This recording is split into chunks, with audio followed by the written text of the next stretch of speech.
Welcome once again to this amazing series called The Journey.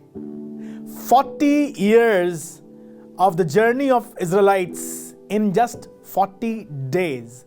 जब ये रोजे के 40 दिन चल रहे हैं, हम रोजे के इन 40 दिनों में जो यीशु मसीह ने 40 दिन जंगल में बिताए उन्हें मना रहे हैं, अपने आप को दीन करते हैं, परमेश्वर के वश में करने का अर्थ है इन 40 दिनों का। इन 40 दिनों में हम सीखना चाहते हैं मूसा ने जो 40 साल जंगल में व्यतीत करे, जिस तरह से जिस अंदाज में उसने ये सफर तय किया, उसी तरह से हम भी अपनी जिंदगी में बेहतर बन सकें। और इसलिए जरूरी है हमारे लिए कि हम मूसा से सीखें, क्योंकि जब यीशु मसीह 40 दिन जंगल में थे और आखिर में शैतान आकर उनकी परीक्षा करता है, तो जो कुछ उन्होंने मूसा से सीखा था या मूसा की किताबों से पढ़ा था, शरीयत से, तोरा से पढ़ा था, यीशु मसीह का हर जवाब उसी में से था। शैतान आया, कहने लगा अगर तुम बहुत भूखे हो, इन पत्थरों से कह दो तो रोटी बन जाए। तो यीशु मसीह ने कहा, लिखा है मनुष्य केवल रोटी से नहीं बल्कि हर एक उस चीज से जो परमेश्वर के मुंह से निकलती है। व्यवस्था विवरण उसके 8वें अध्याय के 3 पद में मूसा ने कहा था। फिर कहने लगा, अच्छा अपने आप को तू यहां से नीचे गिरा दे, और बाइबल तो कहती है कि फरिश्ते तुझे हाथों हाथ उठा लेंगे। तो यीशु मसीह ने फिर वही बात जो मूसा ने कही थी कहा, 6 अध्याय में लिखा हुआ है व्यवस्था विवरण के, तू अपने परमेश्वर यहोवा की परीक्षा ना करना। शैतान बड़ा बौखला गया, ऊंचे पर ले गया, कंगूरे पकड़ा किया, कहने लगा यदि तू मुझे झुककर दंडवत करे ना तो ये सब कुछ मैं तुझे दे दूंगा। अगेन जीसस कोटेड फ्रॉम तोरा, जो मूसा ने लिखा था, प्रभु यीशु मसीह ने उस बात को दोबारा दोहराया और कहने लगा, बाइबल कहती है तू अपने परमेश्वर यहोवा को छोड़ किसी और की उपासना ना करना। Jesus was learning from the books written by Moses. तो मूसा के जीवन और मूसा के 40 साल के जंगल के सफर से हम अपनी जिंदगी में बहुत कुछ सीख सकते हैं। थैंक यू वेरी मच हमारे साथ ज्वाइन इन करने के लिए, हमारे साथ इस सफर में चलने के लिए। और मेरी ये दुआ है, वो रूहे पाक जो मूसा को सिखाता और बताता था, वो रूहे पाक जो मसीह यीशु को जंगल में ले गया, उसकी हिफाजत करी, और जब वो वहां से बाहर निकलता है तो लिखा है फरिश्ते उसकी सेवा टहल करने लगे। मेरी दुआ ये है, वो रूहे पाक जब तुम्हें जंगल से ले जाए और तुम्हारे साथ साथ बना रहे, जब तुम जंगल से पार निकलो तो तुम भी फरिश्तों की खिदमत हासिल कर सको। आज इस 3रे एपिसोड में हम बात करेंगे इस अद्भुत अनुभव की जो मूसा ने किया, द बर्निंग बुश। मूसा की जलती झाड़ी का आज आपसे जिक्र करना चाहता हूं। अगर आपको आशीष मिल रही है या आप चाहते हैं कोई और इसे ज्वाइन करे, तो जरूर से किसी के साथ शेयर कीजिए, किसी को इनवाइट कीजिए, किसी को लिंक भेजिए, ताकि कोई और आज खुदा के कलाम से बरकत पजीर हो सके। द बर्निंग बुश, यूं लिखा हुआ है, जब मूसा अपने ससुर यित्रो की भेड़ बकरियां जंगल में चलाया करता था, मिद्यान के क्षेत्र में मूसा बेचारा अमराम का बेटा, यकोबेद का बेटा, जो पहले मिस्र में था, वहां से फिरौन के घर में पला बड़ा, फिरौन की बेटी का बेटा कहलाता था। कुछ हो गया, इसे वहां से भागना पड़ा। अब मिद्यान में है, अपना घर नहीं है, अपनी भेड़ बकरियां नहीं हैं, अपनी पत्नी सिपोरा के घर में रहता है। सिपोरा के बाप यित्रो ने कुछ भेड़ बकरियां जिम्मेदारियां इसको दे दी हैं और जंगल में उन्हें चरा रहा है। इसे लग रहा है यही जिंदगी है, इसे लग रहा है यही मेरा गंतव्य है। But God had different plan. जब ये जंगल में है, भेड़ बकरियां चरा रहा है और चराते चराते एक चट्टान के पास है, तो देखता है वहां पर एक झाड़ी है जो जल रही है। अब रेगिस्तान के इलाके में ये जलती हुई झाड़ी कोई बहुत विचित्र बात नहीं है। बहुत गर्म होता है रेगिस्तान, और ऊपर सूरज बहुत तेजी से, बहुत तपिश के साथ चमक रहा है, नीचे रेत है जो खुद गर्म हो रही है। आपको मालूम है इन झाड़ियों में जो रेगिस्तान में होती हैं, पत्तियां वैसे भी नहीं होती हैं, झाड़ियां झंकार सूखे होती हैं, तो because of the extreme heat they catch fire. याद है आपको बचपन में खेला करते थे, वो अपने हाथ पर एक वो ट्रांसपेरेंट सा पहलवान रख के वो ऐंठने लगता था गर्मी की धूप के कारण।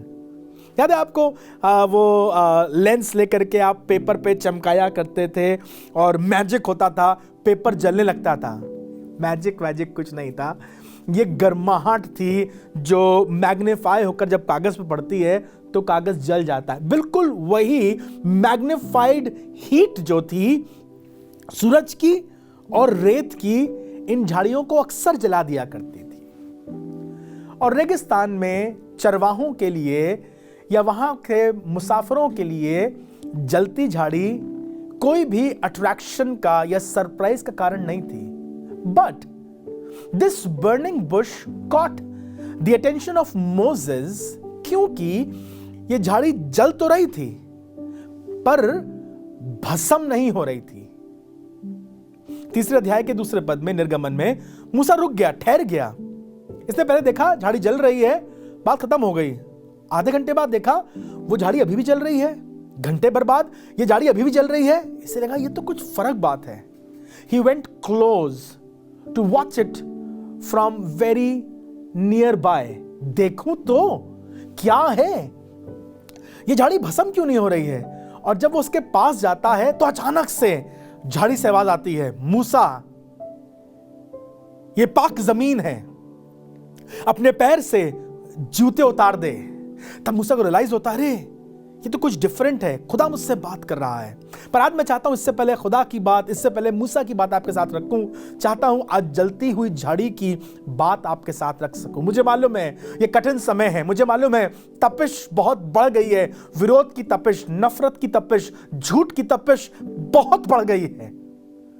मुझे ये भी मालूम है बीमारियों में बहुत सी झाड़ियां जल रही हैं। ये झाड़ी मुझे और आपको दर्शाती है, हम इंसानों को, हम विश्वासियों को दर्शा रही है। इस कहानी में ये झाड़ी शायद मेरे और आपका प्रतीक है। But I have a good news. रेगिस्तान की ये झाड़ी जल तो रही थी पर आसमान का खुदा इसे भस्म होने नहीं देता है।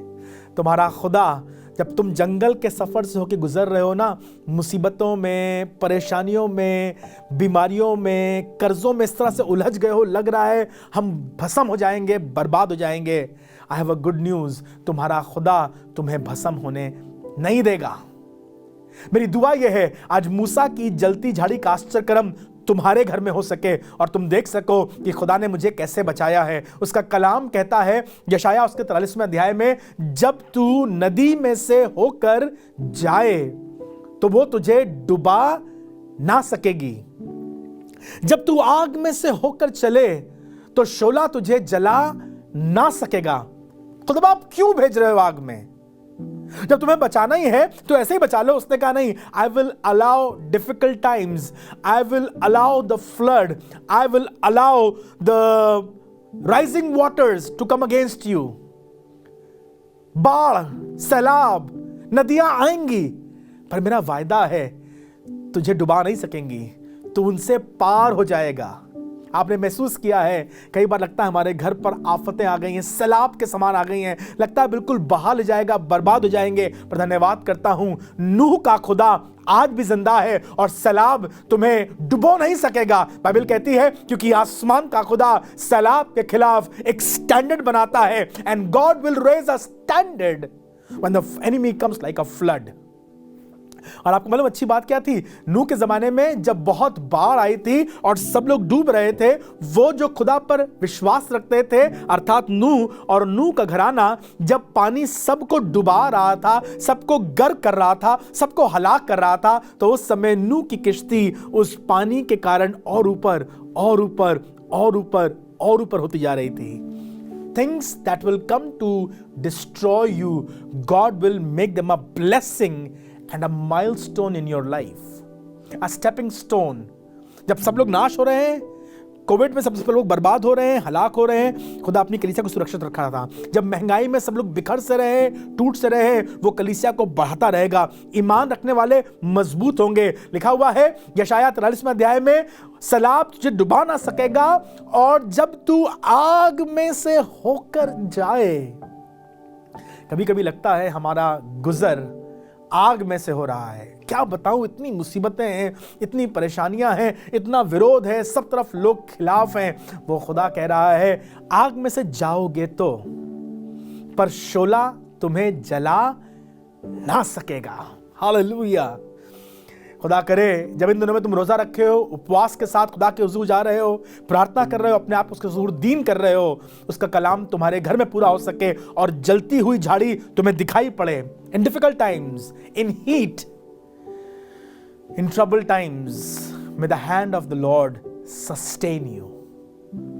यूं लिखा हुआ है दानियल की किताब उसके 3 अध्याय में, नबूकदनेस्सर बादशाह एक ऐलान करता है, दूरा के मैदान में एक बड़ी ऊंची 60 फुट ऊंची मूर्ति खड़ी कराई जाए, और जब एक साथ बाजों का शब्द, नरसिंगे, ढोल और झांझ का शब्द सुनाई पड़े, तो बाबुल के तमाम प्रांत में हर एक बशर उस मूर्ति के सामने झुक करके दंडवत करे। इसने सपना देखा था 2 अध्याय में कि एक बड़ी विशालकाय मूर्ति है, एक पत्थर बिना किसी के खोदे लुढ़कता आता है, मूर्ति के पैर पटकराता है और वो मूर्ति चकनाचूर हो जाती है। उसे बताया जाता है ये मूर्ति आप हैं। ये क्रोध में, घबराहट में कहता है बनाओ एक मूर्ति, खड़ा कराओ उसे दूरा के मैदानों में। और सारी दुनिया, बाबुल का सारा प्रांत, बाबुल जो उस समय एक मजबूत राज्य था, अब यहां के सारे बंदी झुक के राजा की मूर्ति के सामने दंडवत किया करेंगे।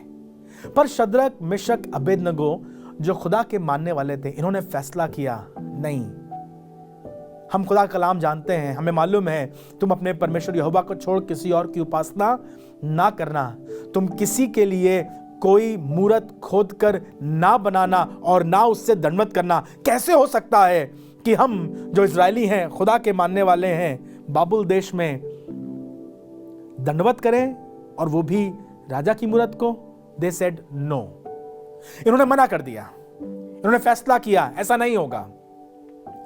जब बाजा बजा, जब शोर हुआ, तो सब के सब झुक के दंडवत करने लगे, पर इन 3 जवानों ने दंडवत नहीं किया, इनकार कर दिया। ये पकड़ लिए गए, क्योंकि कहा गया था जो कोई दंडवत नहीं करेगा उसे आग के भट्टे में डाल दिया जाएगा। सैनिकों ने पकड़ लिया, हाकिमों ने पकड़ लिया, राजा के सामने पेश किया। नबूकदनेस्सर ने कहा तुम जवान हो, तुमसे गुस्ताखी हुई है, अगर तुम अपनी गुस्ताखी के लिए माफी मांगने को तैयार हो, और अब जब तुम नरसिंगों का आवाज सुनो, शब्द सुनो, तो दंडवत करने को तैयार हो, तो मैं तुम्हारी खता बख्श दूंगा। You are handsome, talented young man, and I don't want to destroy you. एक आखिरी मौका दे रहा हूं।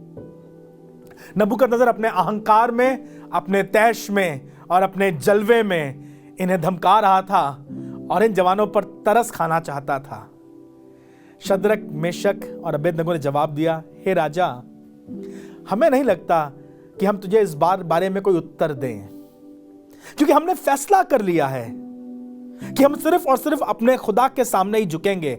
और सुन, हमारा खुदा हमें आग से बचाने की कुव्वत रखता है, और यदि ना भी बचाए, आई लव दिस, और यदि ना भी बचाए, this is a worship of next level. हम कई बार खुदा से पाने, मांगने और हासिल करने में इतने व्यस्त रहते हैं, खुदा बाप ये दे दे, खुदा बाप वो दे दे, खुदा बाप नौकरी, बच्चा, मकान, घर, कपड़ा। ये कुछ फर्क लोग हैं, कह रहे हैं हमारा खुदा हमें आग से बचाने की सामर्थ्य रखता है, पर यदि ना भी बचाए तब भी हम तेरी हाथ की बनाई हुई मूरत को दंडवत नहीं करेंगे। नबूकदनेस्सर का गुस्सा 7वें आसमान पर, कहने लगा डाल दो इन्हें आग के भट्टे में, और आग का भट्टा 7 गुना धधका देना। सैनिकों ने पकड़ा जो आग का भट्टा 7 गुना धधका दिया गया था। शद्रक, मेशक, अबेदनगो के हाथ पैर बांध करके उन्हें भट्टे में ढकेल दिया गया। बाइबल बताती है भट्टे की आंच इतनी तेज थी कि जो उन्हें डालने जा रहे थे वो लोग झुलस गए। शद्रक, मेशक, अबेदनगो आग के भट्टे में फेंक दिए गए, झोंक दिए गए। आग का भट्टा 7 गुना धधक रहा था, पर आसमान के खुदा ने अपने फरिश्ते को आग के भट्टे में उन्हें बचाने के लिए भेज दिया। हालेलुया। नबूकदनेस्सर अपने सिंहासन से उठ बैठा, कहने लगा, अरे ये क्या है? क्या हमने आग के भट्टे में 3 पुरुष नहीं डलवाए? ये चौथा कौन दिखाई पड़ रहा है? चौथा कौन है? कहने लगा, इसका स्वरूप तो परमेश्वर के पुत्र का सा दिखाई पड़ता है। फिर आग का भट्टा हल्का किया गया, बंद किया गया। राजा सामने खड़े होकर देख रहा था। नबूकदनेस्सर, शद्रक, मेशक, अबेदनगो को बाहर बुलाया गया और जब वो बाहर आ रहे तो लोगों ने देखा इनके हाथ के बंधन तो जल गए थे लेकिन हाथ नहीं जले थे। और बाइबल कहती है उसके बाद लोग इनके मोजे सूंघ रहे थे और उसमें से भी जलने की बू नहीं आ रही थी। हालेलुया।